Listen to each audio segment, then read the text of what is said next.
second pull the trigger, the killer's done. Now, memory. Love you.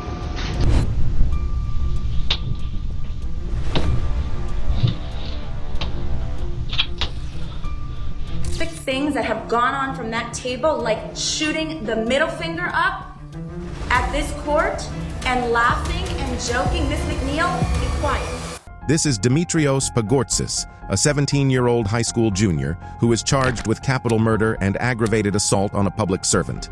The suspect was a junior at Santa Fe High School who had even been on the honor roll. Authorities say no prior criminal record. But to understand how he got here, we have to go back to May 18, 2018, around 7:30 a.m. at Santa Fe High School in Texas. The school day had barely begun. Students were settling into their first period classes, and then it started.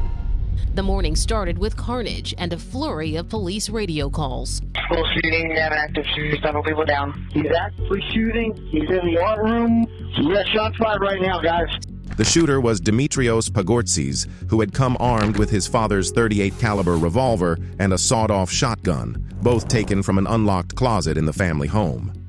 They're having a shooting at the high school, have an officer down, shooter not in custody. He had a face of rage. He was mad. Why, I don't know. He first opened fire with a shotgun in which he shot one of my other friends in the head, and her body fell down not too far away from where I was under the table. That is when he turned like this and opened fire with the revolver. So he had two guns? He had two guns, yes, sir. A sawed-off shotgun and then a revolver. The entire thing lasted for 25 minutes, and at the end of it, 10 people were killed, 8 students and 2 teachers with 13 others injured, including a school resource officer who was shot in the shoulder while trying to stop the massacre. The familiar images of loved ones clinging to one another. I've always kind of felt like eventually it was going to happen here too. I wasn't surprised, I was just scared. I shouldn't be going through this at my school. Like, this is my daily life. I shouldn't have to feel like that. Eventually, Pagortsis retreated into a supply closet, and there for 30 minutes, he stayed there, holding his weapons, contemplating suicide. But when the SWAT team moved in, he surrendered without a fight. He gave himself up and admitted at the time that he didn't have the courage to commit the suicide. Authorities talked to the press about Dimitrios' life before the shooting. He had t-shirts on his website, Facebook page, Born to Kill. He had a uniform with certain markers that could be viewed as potentially threatening. And when his attorney talked to the press, he said his client has given no reason to his attorneys for his actions that day. Dimitrios Pagortsis' attorney, Nick Pell, has been meeting with his client, but tells KPRC he hasn't been able to give him a reason for the shootings. It's kind of complicated by the fact that in these types of situations, what is an explanation? But no matter the reason, the result was undeniable. 10 people, sons, daughters, teachers, mentors, never came home again. After his arraignment, Pagortsis was transferred to Galveston County Jail, but this is where things took a different turn. In 2019, after multiple psychiatric evaluations, Pagortsis was declared mentally incompetent to stand trial. Diagnosed with schizophrenia, he was sent to a state psychiatric hospital, where his condition is reviewed annually. And now, years later, there is still no trial date, no verdict, no sentencing, and perhaps most haunting of all, no apology. 10 families are still waiting, and the boy who shattered their lives still hasn't said a word. Dimitrios never made it to trial, but this defendant did, and made sure the family of his victims knew he had no remorse for his actions. This is TJ Lane, a 17-year-old high school student who is in court, facing aggravated murder charges for opening fire at Chardon High School in Ohio. On the morning of February 27th, Lane walked into the cafeteria of Chardon High School, Ohio. Students were eating breakfast, but Lane wasn't there for breakfast. He was carrying a .22 caliber handgun, and then he opened fire. 911, where's your emergency? We just had a shooting at our school. We need to get out of here. Oh my God. Okay, ma'am, we got a school shooting. Ma'am, what school? Chardon High School. Chardon High School? Yes, ma'am. You seen him shoot how many? I saw him take out 2, and then I was gone. I was out of there. Okay, were the students still alive? I didn't know, ma'am. I didn't even check. I just got out of there as fast as I could. One of the first people to react was assistant football coach Frank Hall, who charged toward the sound of gunfire. Hall chased Lane out of the school and into the woods behind the building. Police later found and arrested him without further incident. I don't know why this happened. I only wish I could have done more. Not a hero. just a football coach and a study hall teacher. In the school was also TJ Lane's sister, who was also shaken by the incident. Sitting in that room in shock, as we all comforted one another, I heard a police officer outside of the window say that they suspected TJ Lane. When those words hit me, I shook and cried and denied that all this could be true. 3 students lost their lives that day. 16-year-old Daniel Parmertor, 17-year-old Russell King Jr., and 16-year-old Demetrius Hewlin, who died later at the hospital. A 4th student, Nick Walzak, survived, but was left permanently paralyzed. They were all Lane's own classmates, and one of them had recently started dating Lane's ex-girlfriend. Prosecutors have said publicly that TJ Lane chose his targets at random, but investigators tell CBS News that he knew his alleged victims well, and that one of the key factors that may have led to the shooting was that Lane's girlfriend had broken up with him the week before and started dating one of the boys he allegedly killed. Back at the station, the detectives interrogated Lane after reading him his Miranda rights. Sat down in the cafeteria table and fired first shot through the book bag. TJ Lane was charged as an adult on 3 counts of aggravated murder. The courtroom would later hear about Lane's troubled home life, an abusive father with a criminal record, and a mother often absent. Friends described him as quiet, isolated, and emotionally distant. I would go into the cafeteria, he'd be sitting there, by himself and everything. And, I feel like I failed as a friend because I should have, at least gone up to him and said, how was your day? How are you doing and everything? At first, Lane's attorneys tried a defense of not guilty by reason of insanity, but the court ruled him competent to stand trial. Faced with overwhelming evidence, Lane pled guilty to all charges, likely in hopes of avoiding the death penalty. Ben, as to count 1, do you plead guilty to on or about February 27, 2012 at Chardon County, Ohio, purposefully and with prior calculation and design causing the death of Demetrius Hewlin, being aggravated murder? Yes. But TJ Lane had a final act, one which he knew would make sure the world never forget him.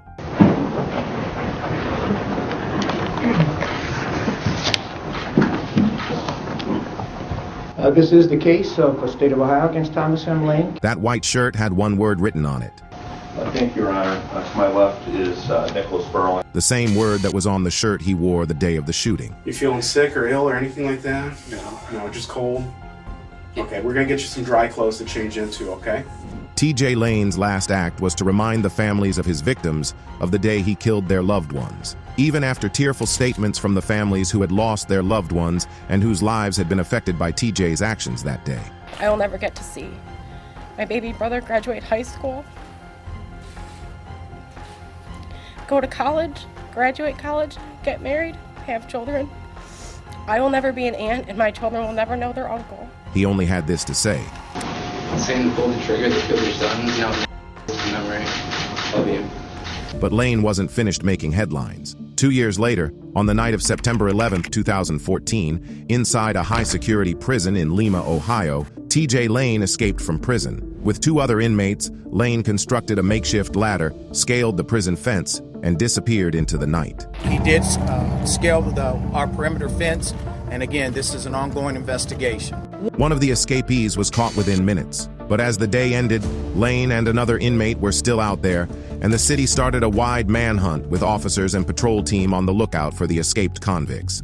Officials launched an intensive search, capturing convicted killer Lindsey Bruce on prison grounds. But Lane and inmate Clifford Opperhead, in for kidnapping and robbery, remained on the loose. Authorities told neighbors to lock their doors and stay inside. Helicopters searched. Roads were blocked, and for hours, TJ Lane was loose. But the next morning, authorities caught him hiding near a church in a wooded area just 100 yards from the prison. 2 members of the Highway Patrol's Special Response Team captured Lane around 1:30 Friday morning using a canine. He was in woods just 100 yards from the 18-acre prison complex. Officials say he didn't put up a fight and didn't say much before they returned him to the prison. One of the escapees was immediately captured just minutes after the escape, but Lane and the other inmate were still at bay. One of the inmates was found immediately, and police have just found the 3rd missing inmate, 45-year-old Clifford Opperhead. The next day, Lane was eventually captured. Teenager convicted of a high school shooting that killed 3 students is back in custody after daring escape overnight. TJ Lane climbed a prison fence last night with 2 prison inmates. He was taken into custody and transferred to a maximum security prison facility where he would continue to serve the rest of his 3 consecutive life sentences. But for the families of Chardon High School, there is no secure facility strong enough to contain what he took from them. Their sons are still gone, and the boy who killed them never once said he was sorry. TJ Lane wore a smug smile and a shirt that mocked his victims in court. But Nicholas Cruz sat through 4 months of tearful testimonies and still managed to laugh with his defense attorney. This is Nicholas Cruz, and he is in court facing charges of 17 counts of premeditated murder, attempted murder, assault with deadly weapon, and other charges. Nicholas has walked into a high school and opened fire, but not before. My name is Nick, and I'm going to be the next school shooter of 2018. My goal is at least 20 people with an AR-15 and a couple tracer rounds. I think I can get done. Location is Stoneman Douglas in Parkland, Florida. It's going to be a big event. And when you see me on the news, you'll all know who I am. You're all going to die. Pew, pew, pew, pew, pew.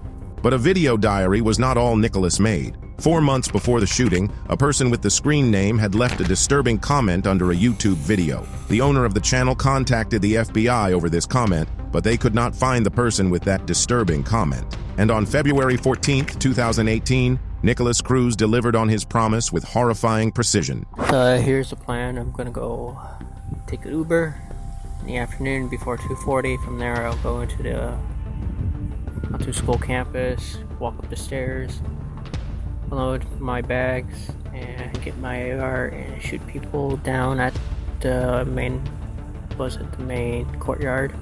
It was just after 2 p.m. at Marjorie Stoneman Douglas High School in Parkland, Florida. School was almost over. Students were checking the clock, zipping backpacks, but Cruz was watching the clock for something else. He had returned to the campus with a legally purchased AR-15 rifle. Nicholas Cruz, seen here loading an AR-15 in the hallway of Stoneman Douglas High School as a frightened freshman walks past. The Sun Sentinel reporting that according to that freshman, Cruz telling him, "You'd better get out of here, things are gonna start getting messy." And he walked, classroom by classroom, hallway by hallway, opening gunfire. Holy. Oh my God!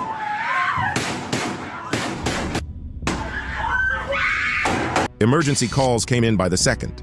In all, there were 157 emergency calls, many made by parents getting texts from their kids. There were 3 shots in your room. There were 3 shots in her room. Okay. Oh my God. You can hear the emotional plea of one mother talking to her child on the other line. I love you. I love you. It's going to be fine. Can you hide somewhere? Can you play dead? Within minutes, 17 people were dead and 17 more were wounded, and it was one of the deadliest high school shootings in U.S. history. In the back of the room in the corner and just waited, and we just covered our ears. It was insane. I saw 2 girls dead next to each other, holding hands. I heard 6 shots, loud shots. Right after I heard that, I was like, oh my God, we gotta go. So I started running as fast as I can. And as the chaos unfolded, with people running around, bleeding, confused, or looking for their loved ones, Nicholas Cruz slipped away. He dropped his rifle, took off his vest, and ran. He blended with the fleeing students before then wandering into a residential area in neighboring Coral Springs, where police found him hours later and took him into custody. Back in the police station, Nicholas displayed some weird behavior.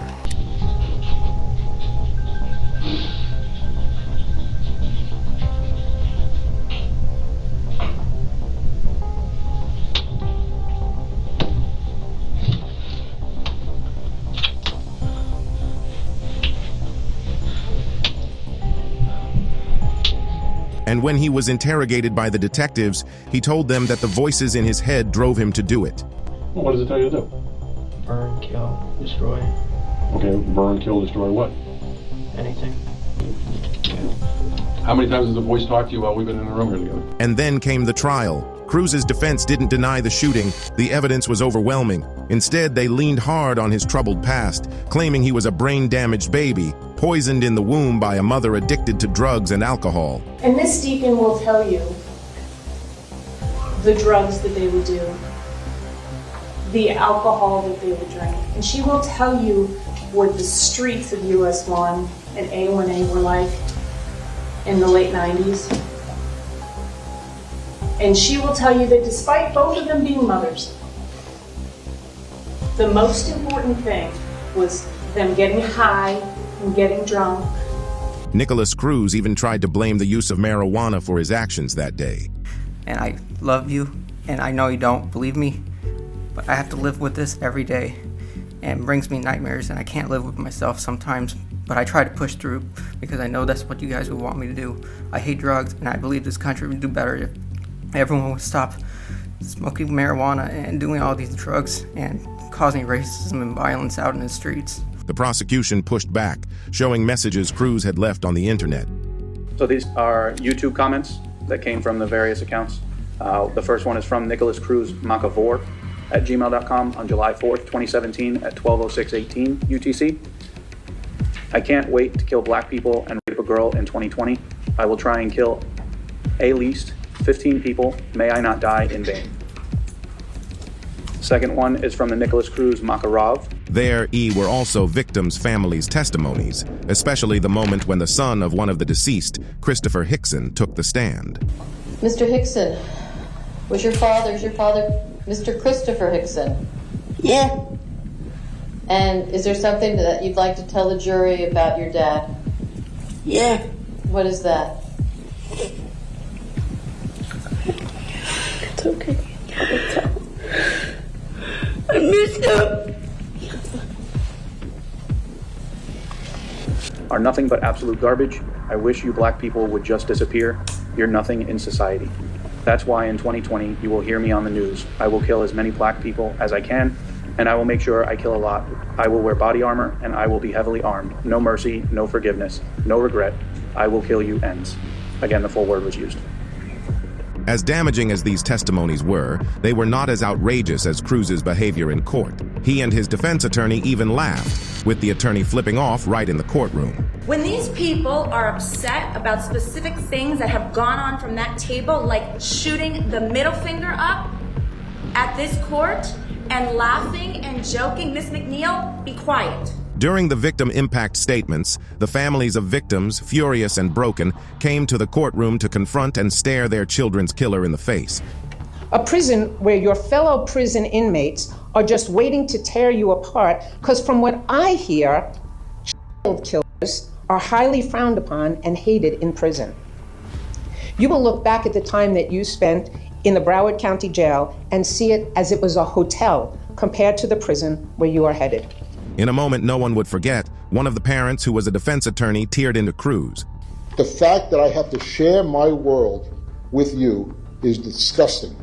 The fact that I have to breathe the same air you breathe is reprehensible. I can't wait till that ends.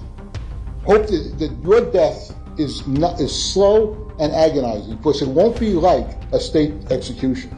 Finally, the sentence. After 4 excruciating months of testimony, emotion, and public outrage, Judge Elizabeth Scherer delivered her ruling. 34 consecutive life sentences, one for each person killed or wounded. That all 34 counts of the indictment for each sentence is to run consecutive, that is, one after another. And Nicholas Cruz still didn't flinch.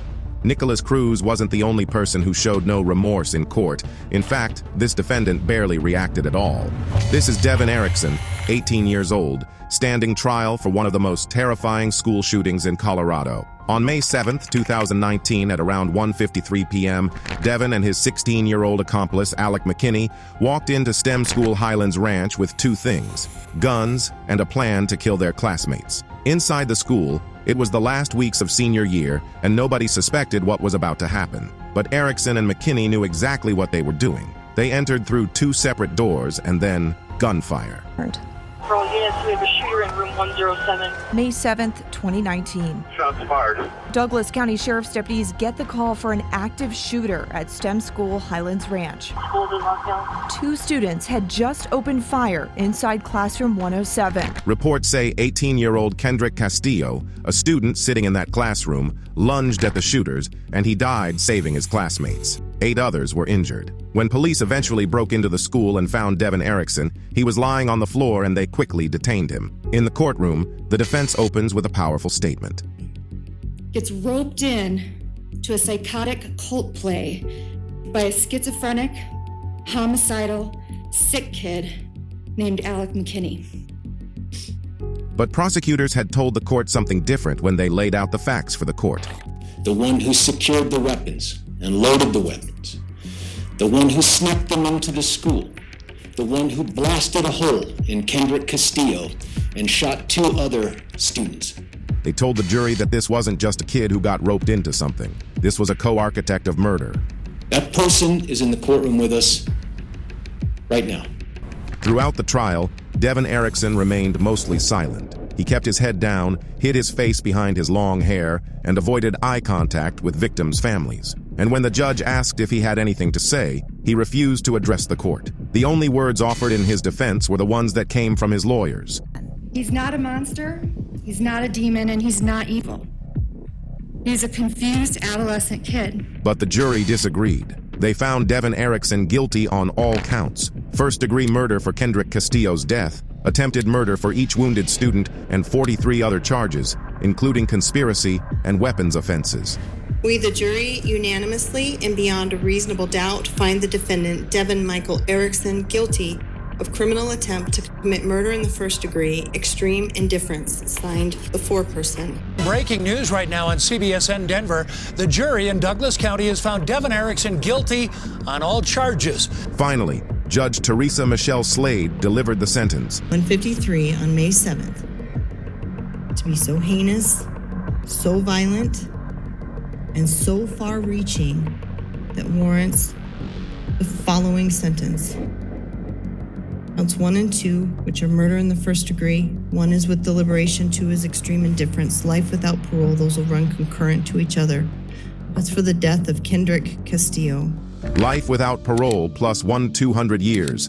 Devin Erickson will die behind bars, but his co-defendant Alec McKinney was a minor at the time of the shooting. And while he also received a life sentence, he could one day walk free as he would become eligible for parole after 20 years. Erickson showed no remorse during his trial, but how does that compare to a defendant whose apology came a little too late? This is Ethan Crumbly, a 15-year-old high school sophomore now in court, facing 24 charges, including first-degree murder, terrorism, and weapons offenses. It was the morning of November 30th, 2021 at Oxford High School in Michigan. Students filled the hallways during passing period. Ethan Crumbly, a 15-year-old, snuck into school with a backpack, and inside the backpack was a loaded 9mm semi-automatic handgun, and he planned to use it. Inside the school, he opened fire. The first shots rang out in the hallway.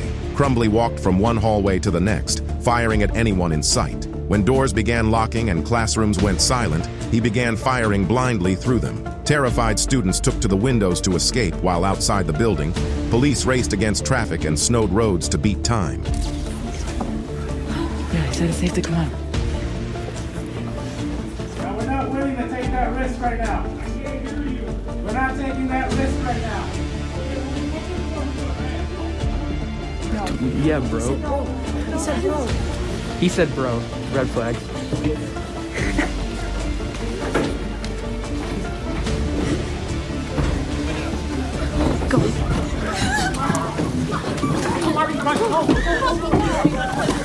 Inside the school, 4 students had already been killed. 7 more were injured, including a teacher. Police arrived and arrested Crumbly without resistance. And when his parents came to the station, Ethan had no response as to why he did the shooting. He avoids making eye contact with them. I don't think we need to ask too many questions right now. As the brief encounter ends, Ethan is only concerned about his cat, Dexter.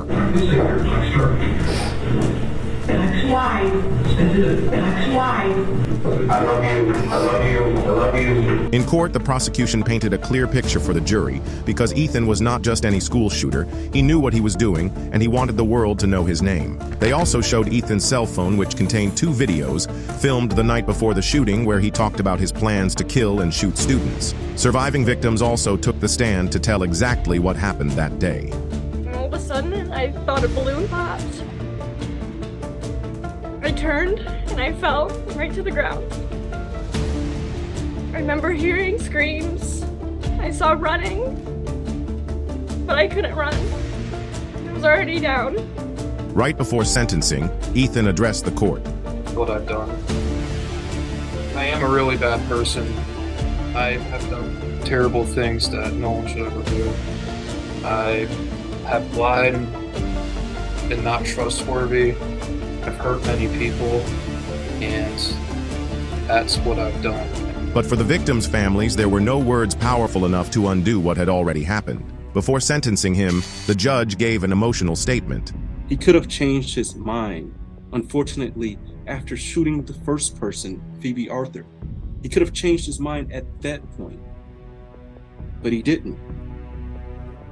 He continued to walk through the school, picking and choosing who was going to die. Then he handed down the sentence, life in prison without the possibility of parole. Sentence of the court is that defendant shall serve life without the possibility of parole, credit for 8 days served. But the courtroom wasn't done yet, because there were 2 more people who the court intended to hold accountable, Ethan's parents, James and Jennifer Crumbly. Prosecutors revealed that the gun Ethan used was a Christmas gift from his parents. They had taken him to the range, taught him how to shoot, and ignored all the red flags. The groundbreaking trial of Crumbly's mother, Jennifer, the first parent to stand trial for killings committed by their child. Jennifer Crumbly also went to the range with her son. You can see him showing her how to operate the weapon. Later, she posted to Instagram, "Mom and Son Day, my first time shooting a 9mm. I hit the bullseye." A day before the shooting, a teacher found Ethan's drawing of a semi-automatic handgun pointed at the words, "The thoughts won't stop. Help me." There was also a drawing of a bullet with the words, "Blood everywhere," written above it. Between the gun and the bullet, there was a sketch of a person who appeared to have been shot twice and was bleeding. The school had contacted the Crumbleys to come take their son home and put him in counseling, but they didn't. The next day, he brought the gun to school and pulled the trigger. After the shooting, James and Jennifer vanished and the manhunt for them began. A BOLO was issued with the U.S. Marshals searching every lead. They were found hours later in a Detroit warehouse, hiding near an art studio with $6,000 in cash. It's dramatic body cam video of a SWAT team arresting the parents of school shooter Ethan Crumbly. During the victim impact statement, the parents of Ethan's victims stood in court to address Ethan's parents. While you were running away from your son and your responsibilities, I was forced to do the worst possible thing a parent could do. I was forced to say goodbye to my medicine.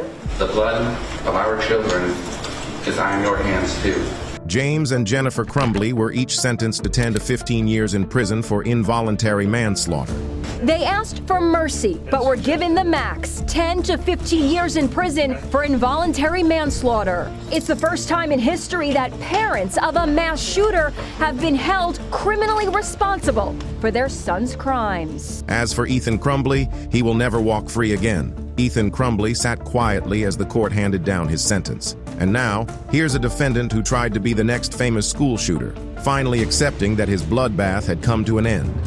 This is Jesse Osborne, and he is in court, facing 2 counts of murder, 3 counts of attempted murder, and other charges. On the afternoon of September 28, 2016, Osborne left his house in Townville, South Carolina, with a plan. His goal was to kill at least 40 people, and his idol was Adam Lanza, the Sandy Hook shooter. But first, he had to take care of something else. In his confession, Osborne claimed that his father, who he alleged was abusive and often drunk, was giving him an especially hard time. Now, the 14-year-old claims that he retrieved his father's gun from the dresser and shot him 3 times in the head, killing him. Now, after he murdered his father, he took the keys to his father's truck and drove to the nearby elementary school. After he turned the gun on his father, Jeffrey Osborne, Jesse took a .40 caliber pistol, stole his dad's black pickup truck, and headed straight for Townville Elementary School. At 1:44 p.m., Osborne crashed the truck through the school's chain-link fence and jumped out yelling, "I hate my life!" It was recess and the playground was full of first graders. Then he opened fire. Within seconds, he shot first grader Jacob Hall, a 6-year-old boy playing just a few feet from the swings. One teacher tried to shield students with her own body and was also struck, but then his gun jammed. And that's when a volunteer firefighter, Jamie Brock, jumped in and tackled him to the ground until police detained him and took him into custody. But it was too late for Jacob Hall. The 6-year-old who was rushed to hospital in critical condition spent 3 days in critical condition before succumbing to his injuries. In court, prosecutors revealed details from Osborne's life leading up to the shooting. including videos of him practicing his shooting at his backyard and the video he made on the morning of the shooting. Yesterday, prosecutors focused on Osborne's social media posts that included a video recovered from his phone on the morning of the shootings. Get your hair straight whenever you go shoot someplace up, you know? Gotta look fabulous, you know? Just gotta look fabulous. They also showed a timeline of Instagram messages detailing what he wanted to do and how he wanted to do it. Osborne idolized mass shooters. He studied Columbine and worshipped Sandy Hook's school shooter, Adam Lanza, and he wanted to beat his record. And this shooting was not the first time Osborne had been in trouble. Osborne's history, there are some things there. He was thrown out of middle school for bringing in a machete. He had also served 3 times in juvenile detention. But now, seated in the courtroom, Jesse Osborne's tone has changed. Gone is the bravado. He's gotten older. He and I talk about a lot of things, but still he's a kid. He's a child.